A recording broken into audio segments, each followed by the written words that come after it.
All right, guys. Episode 10, Heart of the Order 2.0. We're into the double digits. We're still in the middle of quarantine. Baseball is still not back. Well, it is in Taiwan, actually. They're playing baseball in Taiwan, guys. That's got to be some good news, right? They're also playing in KBO. That's great news. We'll take what we can get at this point. Yeah. I'll take anything really. I mean, I've seen multiple media outlets in Pittsburgh, relaying information on how to watch baseball, like how to watch Korean baseball, which is wild. Like everyone wants that fix, you know? They're literally writing articles on how you can find Korean baseball on TV or online or something like that. You know, I find that super ironic. The same media outlets that kill the Pirates are trying to get the fix for city for baseball. They're doing what they can when they can for the readers, I guess. But I mean, really, there's nothing else to write about. So I don't know. I wonder if the local bookies are taking any action on Korean baseball. What do you think? I'd say yeah. Why wouldn't you? Yeah, there are people out there that are definitely throwing it down for that. I'm a few weeks away from it. The FanDuel DraftKings books probably have lines on Korean baseball, and if you still use Bovada, then definitely. I mean, I wouldn't, especially with DraftKings and FanDuel now being eligible for PA. So that's cool. Yeah. Well, it's an interesting time, guys. Every week we're kind of getting a little baseball news here and there. We got a couple little nuggets this week. Wow, this week, and another baseball possibility of returning and what that would look like. But first, we talk about the Hall of Fame news. News came out, I think it was last night, the day before, maybe, that the 2020 Hall of Fame class, which includes Derek Jeter and Larry Walker, the induction ceremony will not be held this year. It's just going to be moved to next year, which means those two will be inducted with the 2021 class. And what are you guys' thoughts on this? Sort of necessary given the times, I'm sure. Mm-hmm. And I'm sure having that event without any fans would just sort of be robbing both the fans and the players. Uh-huh. So I think it's fine by me, and I think there's just one of the casualties of all this. So I'm sure those two don't mind having to wait. Larry Walker's had to wait a long time, so he can just wait a little longer. Just a little bit. How interesting do you think it will be to see?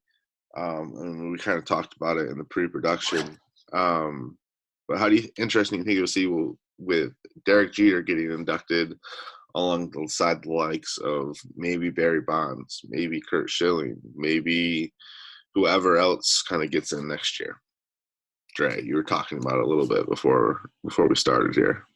Yeah, and it's going to be interesting because of the fact that you're talking about one of the greatest, if not the greatest Yankee, one of the most famous Yankees of all time, getting inducted with Barry Bonds and Roger Clemens and Curt Schilling, three of the most polarizing players in the modern era.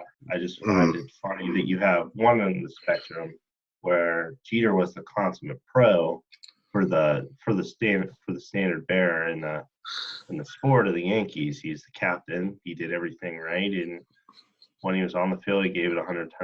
Off the field, he kept his personal life private, whereas those three kind of went in the opposite direction. They were awesome for their teams, and Clemens being a teammate of Jeter's one time, it's funny because you have Bonds and Clemens, who are two of the most infamous players for the steroids, and Curt Schilling, post-retirement, is an absolute nutcase all over social media and everything.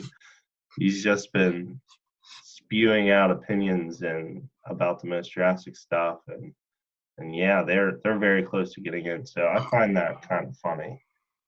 I think Kurt Schilling being like a nutcase is kind of an understatement. He's Yeah, kind I'm of taking sugarcoating it. Dude is insane. He's kind of taken it above and beyond what he was as a player, or what he was while he was a player. I mean, you hear these stories about how he was kind of like an asshole when he was in the league, and now, like, I guess like, you didn't really see it too much. You heard stories and things like that, but now he's just taking it to a whole nother level on Twitter and things like that. I mean, I think I saw him. It was a tweet. I think it was a couple days ago. David Wells was doing like a questionnaire or whatever on Twitter. Yeah, I'm And looking it up right now. yeah, and someone asked him who the biggest asshole was while he was in the league, and he said Kurt Schilling, and Schilling saw it, and he like quote tweeted it, and he was like, "At least tag me next time, you like, you little bitch," or something like that. Yeah, that's what he said. And like, see, I mean, that's just like the smallest thing he's done. I mean, he's done so much more since he got out of the league. He's become more outspoken and things like that. And it's interesting. Like, He's I never fastly knew. approaching Aubrey Huff territory. Yeah, like I never knew. He's even more Oh man, Aubrey Huff is also different. It's a whole another level of different. It's just funny, like how guys act differently when they get out of the league, because they don't really have anything to worry about anymore, really, if you know what I mean. I mean, some do with sponsorships and endorsements and things like that. But I mean, with a guy like Kurt Schilling, he's pretty much set. Like, he made his money. He's solid. He's doing his own thing. I mean, he used to have that, like, I think it was like a daily podcast or daily live show or something like that. And he's so outspoken. I mean, it's pretty funny to see. So Yeah, having him possibly being inducted in with a guy like Derek Jeter, who's probably one of the quietest, most private people, or one of the most private players we've ever seen, is pretty interesting. yeah. Wonder if they'll hold it like two separate, broken up times. Yeah, I mean, that could be a possibility. Like, I mean, I would think they would do it by class rather than like mixing up the players, if you know what I mean. Like, going like Derek Jeter, and then someone who made it in the 21 in class, and then Larry Walker, and then someone else. Like, you know what I mean? I think they would split it up into. I don't think they'd have separate ceremonies, but like separate times, or like, you know, introduct Jeter and Walker, and then do the 21 class or something like that. Either way, I think it'll be pretty interesting once that all comes together, and once we get through all of this and see who will make it in next year. Yeah, and then you have a couple guys who are first year eligible, and Mark Burley and Torrey Hunter. Yeah. So it's going to be interesting to see how that impacts the voting. I don't really know if they're Hall of Fame players. I think Torrey Hunter will eventually get in. I mean, he was one of the best defensive center field or defensive outfielders. I'm sorry, in the modern era. So that's cool. Burley's different though. I don't know about Burley. He's going to be tough. I think Torrey Hunter gets in. I mean, like you said, he's one of the best defensive center fielders of all time. I mean, he was lights out. And then, but Mark Burley, I don't know. He had that no hitter, or was it a perfect game? I think it was a perfect game, but I think he also has a no hitter. That's just off the top of my head. My thing is that I don't know about any other statistics that kind of stack up. Yeah, and he was never really near the top of the league in terms of his status for pitcher. He was always just extremely solid, though. Like, yeah. So I don't know if that's good. I don't know if that's just good enough. Yeah. I mean, he wasn't like you said, he wasn't like lights out, but I mean, he was solid throughout his career.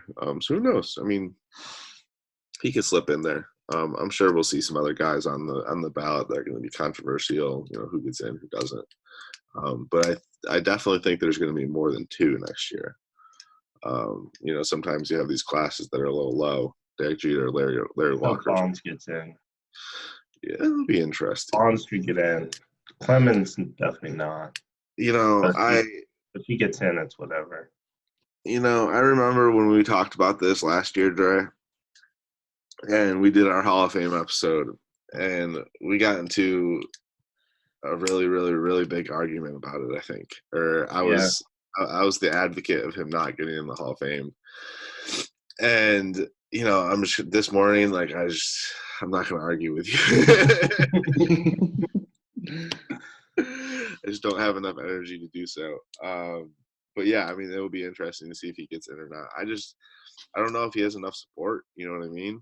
I mean, he's obviously the home run king, but like so much baggage comes with him. Here's an interesting question: if those two guys get in, does Pete Rose get in?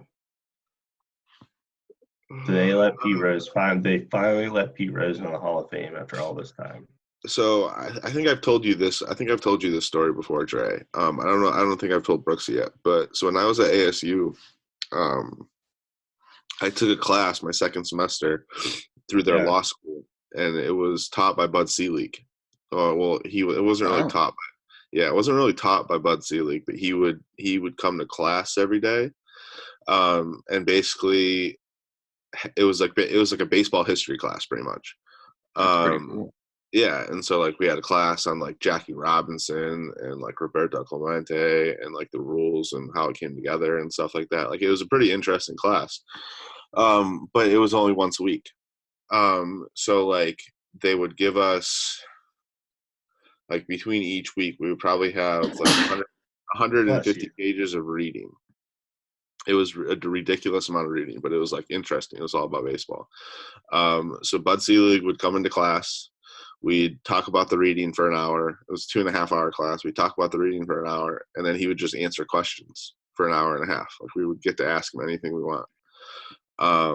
And one day someone asked about Pete Rose and if he would ever get into the Hall of Fame, and Bud Selig went on this like 20-minute rant about how Pete Rose is never going to get into the Hall of Fame because he's not going to allow it.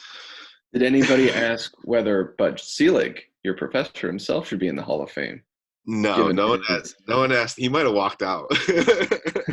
Yeah, that would be very rude. I would not. But yeah, he's not about like betting in the sport. Like I think he really like that's one of his like his things. Like we talked about if a team could ever be in Vegas, and he's like no, I wouldn't allow it just because of the betting aspect and gambling and everything like around. He doesn't want that around baseball at all, even though there's a minor league team in Las Vegas right now. And now gambling's legal. Yeah. Sports betting is legal. So to me, that's two of the biggest things right there. Yeah. So I don't know. He's been pretty adamant on Pete Rose never getting into the Hall of Fame, but I think it's an interesting debate because I mean he's one of the best hitters of all time. Like he's a cornerstone of the game and the history of it. So I think it'd be interesting if he ends up getting in at some point. Is it? I guess what I want to say here is it better for Pete Rose in terms of the notoriety to get into the Hall of Fame, or not to be into the Hall, or be one of the only players to be Hall of Fame worthy, but just get essentially banned? I think he's been out. It's been long enough that he hasn't been in that I feel like it would.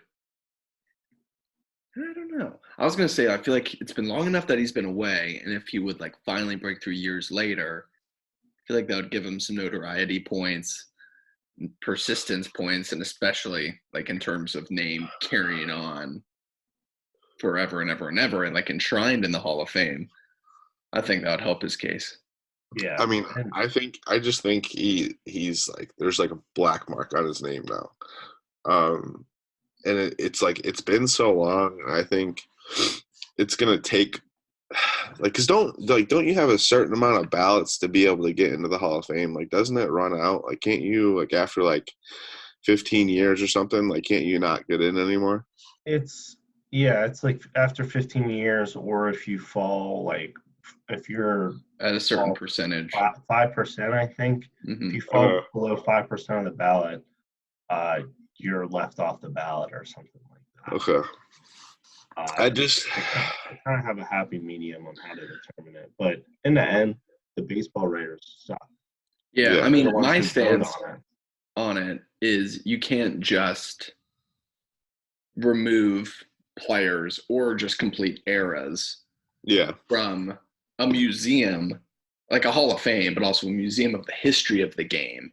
And the people that are out, Pete Rose, Roger Clemens, Barry Bonds, are big pieces of that history. So like I'm like a precedent guy. Like what you apply to one person should be applied across the board. And like I don't think that Bug Selig's hand, your former professor's hands, are completely clean in the Yeah. matter. No, I think that's something that I some agree. baseball writers can look away from. But I think, if the enabler of the steroid era is in, and you have these big era coming through where we have names like A-Rod coming down the line, Yeah. I think any player that has the ability or like the skills to come in, yes, they can come in, but so should their black mark. Like, why just be like, oh, baseball never had the steroid era according to the Hall of Fame? Like, there should be these people here with an asterisk on their name. Like, maybe even have a whole block of the Hall of Fame, a whole section be like the steroid era, and just have an asterisk be like, hey, this era's exciting, but people were juicing left and right. So you Here think are their people. So you think they should get in, but it should be like a separate like category, kind of. Yeah, like a whole separate wing in Cooperstown. Why wouldn't you do that? Asterisks. I'm of the mindset that the steroid era saved baseball. Yeah. Guys like McGuire, Sosa, completely, that home run race in '98 hooked me. Yeah. And that the Pirates just absolutely hooked me on the sport of baseball. Like, for me to be interested in it year round, all the time, every team, every player, like, it was that era specifically that got me into it. Like, there was nothing more as a kid that I loved to see than home runs. And watching it on TV was absolutely incredible. I remember watching a game. I watched the game McGuire hit number 62. I remember the home run like it was yesterday. It was against the Cubs. It was like the fourth inning. McGuire just put one barely over the left field fence in Old Bush, and he ran around first with his fist in the air. He forgot to touch first base. He had to run back and actually touch it. He got home, and him and Sosa, they just embrace each other, and it was just awesome. It was such an awesome moment. And it sucks that it's like tainted because he took steroids, but at the same time, like, that's a memory I'll have forever. Yeah. The excitement that I felt was awesome. It's not one player that did it. It's an era. And baseball is, as we've seen in other cases, they haven't exactly been choir boys throughout their year. Like, cheating in one way or another is embedded in the game. So why exclude some of the greatest names from it? I just don't see how can you reward cheating? Like, how can you, like, I'm gonna play devil's advocate here because that's what I love doing in this situation, like especially with this topic, as Dre knows. I just don't see how you can reward cheating. You know what I mean? Like, they basically, I mean, like Pete Rose, he ruined the integrity of the game by betting on the game, even though he was one of the greatest players of all time, one of the best hitters of all time. He ruined the integrity of the game by betting on it, and he's not being rewarded for that. So then you fast forward, and you have guys like Bonds and McGuire and Clemens, and even though, like, they brought the excitement to the game, the steroid era brought excitement back to the game, they still cheated, if you know what I mean. Like, can you imagine how many people back in the day, like before the steroid era, imagine if they would have taken steroids. Imagine how, like, many of those guys would have gotten into the Hall of Fame. Well, we don't know that, and I think the asterisk is punished, or is. Okay, I see what you're saying. Thinking of the word that you're saying, like, that is not them getting in scotch-free. I see what you're saying. Like, I don't like playing like whataboutism, but if a law is applied, let's apply it across the board, and let's get that steroid era enabler Bud Selig out of there, and let's get a bunch of these people that have these black marks. But no, like, we're not just out to take down these people. Like, we want this Cooperstown to portray like an accurate and full history of the game. Yeah. High points and the low points. And the that's steroid what era at the same to. time is a high point and a low point. Let's actually talk about it instead of just being like having holier than thou baseball writers decide not to vote.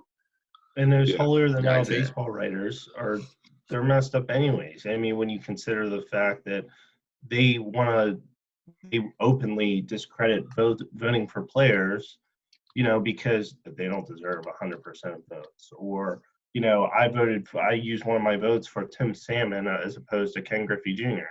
or Darren Erstad. What the hell? Those guys aren't even Hall of Famers. Like, that's part of the problem. That they just think that they're the morality police, and they think because they cheated the game, that they don't deserve to be enshrined in the Hall of Fame. When all it is, in a nutshell, is a museum of the history of baseball, and you can't talk about all of the good history without talking about the bad parts. Pete Rose, Roger Clemens, Barry Bonds, and even Curt Schilling too. All of them had some big moment or in some sort of way in the game, and you're just gonna discredit that forever because of the fact that they essentially cheated the morals of the game. Get off your high horses. No one really cares about Pete Rose and his gambling on baseball anymore because of the fact that gambling is now legal on baseball. Like, people do it all the time. And he never bet on his team. Yeah, but every year, nothing against, or like every year that the Tim Salmons, Darren Erstad get votes, that is taking away the highness of the Hall of Fame. Like, when you're voting for those names instead of these era-defining superstars, it just... Yeah, and that's crazy. Silly. It's just as bad as, to me, that's just as bad as like taking steroids, because you're cheating the game too. If you're the writer in baseball and you have the power to say who gets in, who doesn't, you're completely biased about it. That's just wrong too. No one cares about that. They piss me off. I hate the Baseball Writers Association so much because of that very reason. I mean, I think it's pretty ridiculous with the writers when they leave guys off their ballot just so they won't get 100%. Yeah, they did it with Griffey, and I'm pretty sure they did with Jeter too. Well, in the NFL, Peter King, he was like, "Oh, Troy Polamalu is going to make it, so I'm not going to put my vote for him. I'm going to put my vote over here." Like, it's just these silly things that these people play, but they just feel super entitled as a voter. Yeah. Across sports, it's just ridiculous. It is. And if you change the voting system for the Hall of Fame, not just baseball, because football too, because that was also extremely egregious. Like, forget that. And I get it, but at the same time, it's just, what if every other writer had that mentality? Like, oh, hey, everyone's going to vote for him, but everyone ended up not voting for him, and in the end, you screwed them. I think it should be voted on by some of the players. I think the modern day players would deserve. I think they're the ones that deserve to vote, because those are the ones that paved the way for the modern day players of today, like the guys of yesterday. We'll see how they really feel about it.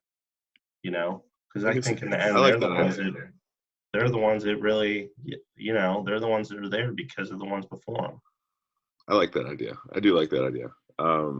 Having players vote on former players to get into the Hall of Fame. Like, I think that's a great idea, Trey. You might have struck $1 billion idea. Could I say I'm $1 billion thinker? But we did have some other news that kind of broke out of the MLB. Trey, you were the one that kind of sparked this in the group chat the other day. But Trey Mancini, Orioles outfielder, came down with, or was diagnosed with colon cancer. Yeah, it's extremely sad stuff because he's only 28 years old. But he wrote an article about it in the Players Tribune about how he has stage 3 colon cancer. which is awful. How they found out was when he reported for spring training, he got his physical, they saw his iron levels were low. And then he went back for another physical, after they tried to, remedy that situation, saw they went even lower. Then he went to a doctor, got a colonoscopy and things like that, and found that his cancer was, there. So they caught it in time, to the point where like now he's, in a battle with it, but he actually has a chance, whereas it would have never been caught before if he didn't, report to spring training in order to get that physical, because he said he would never, he would never even caught it. He didn't think anything was wrong. Yeah. I mean, that's scary stuff when it's about that aspect, that he didn't even think anything was wrong with him. Yeah. The article said he just thought, he's like, oh, this must just be what 27 or 28 feels like. I'm getting a little older, a little bit slower. And I'm like, oh, gosh. I'm turning 28 on Monday, guys. I don't want to hear that. Happy early birthday for starters. 28 Right. isn't bad. I'm 28. It's different. I'll say I definitely had a different thought process from 27 to 28, because you kind of creep up there. Because in your mind, you creep up there for 30, and that's really where that's really where that mindset really came into play. But yeah, for him to be essentially in his prime as an athlete, and him to just like say, "Oh, I'm feeling old," and then, no, I actually have cancer. Like that's not so. Yeah. It's a sad story. Hopefully he recovers and everything, especially during this time. Like that's got to be even scarier to have to go through that during something like the coronavirus is going on. Like it's wild. I would think he's probably in a good place for him to write a whole entire article about it. Yeah. For him to do that is, it's courageous in itself. And, we all go through battles. Cancer for me and my family has been extremely prevalent. So I know exactly what his family's going through. It really sucks. But at the same time, with the way cancer is nowadays, the research and the medicine, it's more of a mental battle. So I would think he's in a good place if he's able to write about it the way that he broke the news. Yeah. It was a very well spoken article. Definitely.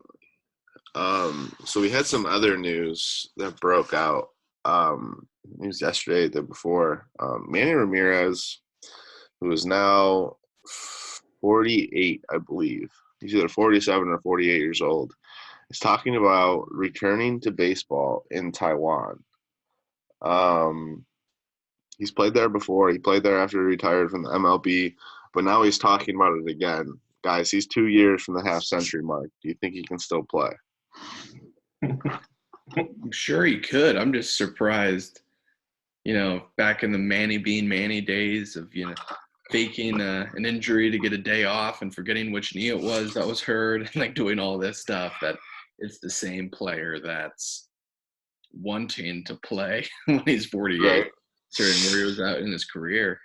I mean, maybe to a certain degree, I'm sure maybe not at the everyday, level, but maybe a certain scenario DH guy. I'm sure it'll be exciting. And I know like the home run calls when he's in Taiwan, those are a blast. So if he's just like hitting, like if he doesn't have to play the outfield or anything like that, I think he could do it. Like the guy has just a swing. He has a sweet swing.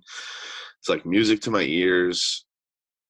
I think he could still do it. I mean, there's a video out there of him taking batting practice. I forgot to watch it yesterday, but I saw it, and I think he could still do it. I'm gonna watch it right now because I haven't popped up. I find this, the first thing that really kind of pops in my mind whenever I think of this is that dude must be broke. Yeah, Like, probably.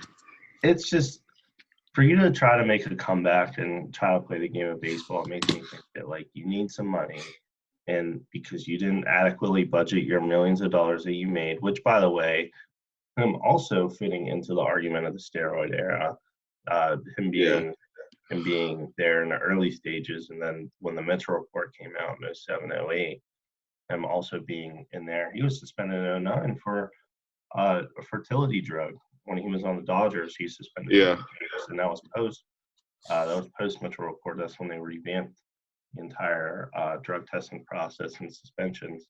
But yeah, regarding the comeback, he has to 100% not have enough money to live right now. Because I mean, why else would you try to make a comeback in a sport that you walk away from? You're 48 years old. I mean, he's smart though, in the sense that he's not trying to come to Major League Baseball. He's trying to go to a lesser league to get his paycheck. So I'm interested to see if he does get signed. He just said he had that itch. He's got that itch to get back in the league and play a little bit, which is interesting. I mean, I think it'll be like this money itch. Yeah. This itch. That one. It should be interesting to see. I found a video now. I know Jared Carabas tweeted it out yesterday, Dre, or shared it or something. That's an easy way to find it. That was on Kurt Schilling's timeline, by the way. Do not go there. I went there this morning when we were talking about it. I was like, oh, he's been active. If you want to wake up, if you want to see some crazy tweets, go to that timeline. He has 58,000 of them. Jeez. They're all filled with political and just drastic extremist bullshit. Yep. He's been nuts. That's basically what he does. I mean, you see it. I think I still follow him. All of his Twitter handle's Garrick38 too. I will say I do like that part about him. But yeah, I remember. I know we're kind of backtracking, but I remember whenever he was kind of when he started spewing off those crazy tweets, he was still working for ESPN, and they fired him. Yep. Yeah. He didn't get picked up by anybody either. They just said, screw you. That's why he started his own thing. Maybe we'll have him on the show one day. Maybe. That would be awesome. Get his feelings on Obama. Getting the rest of Major League Baseball. So do you guys want to talk about this new idea that came out yesterday by USA Today, Bob Nightingale? Or do you want to hold it for another episode and we can do a complete breakdown? I mean, we could kind of dive. I feel like we can kind of dive into it here briefly, but we can kind of go into further detail. All right. So as we all know, there have been a few scenarios that have kind of come up with baseball returning in some way, shape, or form. We discussed them. We discussed the Arizona plan. I think it was episode 7 or episode 8 of basically the teams going out to Arizona, basically living in isolation in Arizona and playing like doubleheaders pretty much every day and like getting all these games in. And then we talked about the second plan, because that was the first plan. Yeah, and then we talked about the second plan of them splitting the teams up in between Arizona and Florida. Yeah. With basically the spring training leagues. Mm-hmm. And now yesterday another plan came out where teams would be split up. They would actually play in their own stadiums at home, so they'd be able to live with families and things like that. But the league would be split into 3 divisions, and you would only play inside of your division. And they're talking about a start no later than July 2nd. And they would be able to play at least 100 regular season games. So just to give you a little breakdown of what these divisions might look like. Sorry, my computer's going real slow. So they're split up in the East, the West, and the Central. The East division would include the Yankees, the Mets, the Red Sox, the Nationals, the Orioles, the Phillies, the Pirates, the Blue Jays, the Rays, and the Marlins. The West would be the Dodgers, the Angels, the Giants, the Athletics, the Padres, the Diamondbacks, the Rockies, the Rangers, the Astros, the Mariners. And then the Central would be the Cubs and the White Sox, the Brewers, the Cardinals, the Royals, the Reds, the Indians, the Twins, the Braves, and the Tigers. What do you guys think about this plan? quick thing, because I was just looking at this now. So the Braves are in the NL East, as we know, but in here they're in the Central. Yeah. With all the NL Central teams except the Pirates, who are in the East, with all the other NL East teams. So should the Pirates in the different division? I don't know. That's I can actually answer that, Brooksy. Yeah. Yeah. So they're all based on geography. Uh-huh. And I would assume it's like that because you want to get to, you want to try and get to each away stadium as fast as possible. Atlanta is actually further west than Pittsburgh. Like even further west than like Detroit or something. I saw some weird. Yeah, like it's actually pretty crazy how far west Atlanta is. I'm campaigning for. I don't even know if I am. It's early. Aren't the Pirates in the East as opposed to in the Central? You mean the NL East? Yes, in the typical baseball standings. I mean, they'd be moving from a tough. They'd be moving from my slice to the Marlins to get a Pennsylvania rivalry going, get back. Yeah. I believe they actually used to be in the East way back when, and I don't know why, but it was definitely around 92, 93 or somewhere around there in the early 90s where they left the East and were, moved into the Central Division. Yeah, I think when there was expansion, they added the Central or added that division. Just get me away from the Cardinals. That's what I want. Yeah, I'm with you. I'll be in a division with the Mets and bring that rivalry back, and the Marlins, and especially the Marlins, and give me that. I'm with you, Brooksy. Let's get that. Let's make that happen. I mean, it would definitely make sense. I mean, you kind of in closer areas than everyone else. They play in the Central. I mean, it makes sense. Be fun to see. Get that. I think the Pennsylvania rivalry would be the best part of it. I think that I'm pretty sure in this new realignment, it's just the East is the AL East and NL East. Yeah. With the Pirates, without the Braves. The West is both the West divisions just merged together. Yeah. And then the Central is the Centrals merged with the Braves instead of the Pirates. So they were like, oh, instead of merging just all these divisions, let's just switch Pittsburgh and Atlanta. Yeah. It's a debate. Maybe they'll do it in the future in the real divisions. That'd be nice. I think that they would. I think in order to do that, you would have to add 2 more teams, and I'm all for that because I know one of those teams would be Montreal, and then the second one, we've seen some debate on whether it's Portland or Vegas. I know Bud Selig said what he said, and this always comes back to this same conversation. But if Vegas got a baseball team, they would have had a baseball team, a hockey team, and a football team within a 5-year period.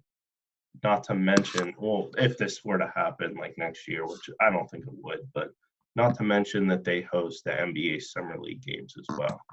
And the fights, they would become the biggest. They would become the fastest rising sports town. Yeah, I've ever seen. They're making moves, that's for sure. They definitely are. And this all stems back again to Pete Rose getting in the Hall of Fame, betting on baseball. Let's go. Yeah, it's definitely an interesting situation. I think it'll be fun to see if this actually comes together. I mean, we're all missing baseball, so whatever happens to bring it back the quickest, I'm game for 100%. Yeah. My reserves about this is sometimes I also like play devil's advocate. Yeah. Number one, how do you determine the playoffs? Because you're gonna have 3 division winners, and then what? The 4 best teams make it, and then they're seeded based off of what? It's how do you determine that? That's kind of where I'm at. This article says it would be an expanded playoff format, but my computer is froze, so I can't scroll up and down. Typically, there's 10 teams that make the playoffs. So there's always 10 teams that make the playoffs. Or in total. In total? Yeah. As in So typically now, 10 teams total make the playoffs. Yeah, the division winners and 2 wild cards. And so if it's expanded, then that's meaning what? Would 12? So would the top 4 in each division make it? Yeah, like that's kind of the questions I need answered regarding the way this is, because it's hard. I mean, you'll have division winners, but then like after that, who plays who. So